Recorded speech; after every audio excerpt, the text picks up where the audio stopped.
Terima kasih Anda masih menyaksikan Aceh hari ini. Saudara, pasca Lebaran, pemerintah Aceh Jaya mengeluarkan surat edaran tentang penyesuaian pelaksanaan tugas kedinasan bagi aparatur sipil negara atau ASN. Kebijakan tersebut dikeluarkan sesuai surat edaran Menteri Pendayagunaan Aparatur Negara dan Reformasi Birokrasi Republik Indonesia yang mengatur penyesuaian kerja usai masa libur nasional dan juga cuti bersama. Pasca libur Hari Raya Idul Fitri 1447 Hijriah, pemerintah Aceh Jaya memberikan kelonggaran terhadap pelaksanaan tugas kedinasan bagi aparatur sipil negara. Kebijakan tersebut tertuang dalam surat edaran yang menjelaskan bahwa pelaksanaan tugas kedinasan aparatur sipil negara dilakukan melalui kombinasi fleksibilitas kerja, baik berdasarkan lokasi atau work from anywhere maupun waktu flexible working hours. Setelah libur nasional dan cuti bersama Hari Raya Idul Fitri 1447 Hijriah, yaitu pada hari Rabu, Kamis, dan Jumat.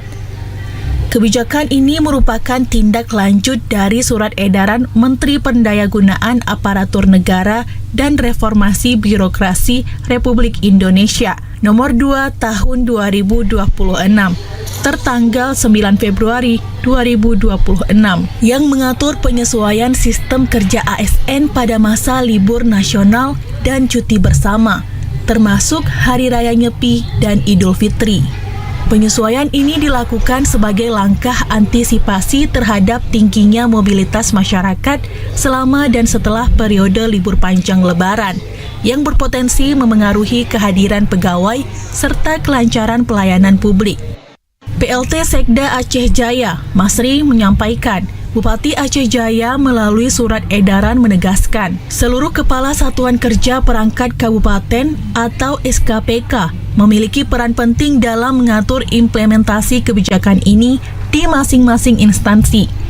Setiap pimpinan perangkat daerah diwajibkan memastikan kebijakan fleksibilitas kerja tidak mengganggu kelancaran penyelenggaraan pemerintahan maupun kualitas pelayanan publik, seperti layanan kesehatan, transportasi, keamanan, administrasi, kependudukan, serta layanan dasar lainnya harus tetap tersedia dan dapat diakses oleh masyarakat tanpa hambatan. Pengawasan internal juga diharapkan diperketat agar disiplin kerja ASN tetap terjaga meskipun diberlakukan sistem kerja yang lebih fleksibel. Sesuai dengan hal tersebut, tugas kedinasan dilaksanakan melalui kombinasi fleksibilitas berdasarkan lokasi dan atau waktu dengan ketentuan sebagai berikut. 1. Penyesuaian pelaksanaan tugas kedinasan dimaksud dilakukan pada 3 hari setelah libur nasional dan cuti bersama Hari Raya Idul Fitri 1447 Hijriah. Walaupun diberikan kelonggaran dalam kedinasan, pemerintah Kabupaten Aceh Jaya juga mengimbau seluruh ASN untuk tetap menjaga profesionalisme, integritas, dan tanggung jawab dalam menjalankan tugas, meskipun diberikan fleksibilitas dalam bekerja. Dari Aceh Jaya, Musliadi, TVRI Aceh melaporkan.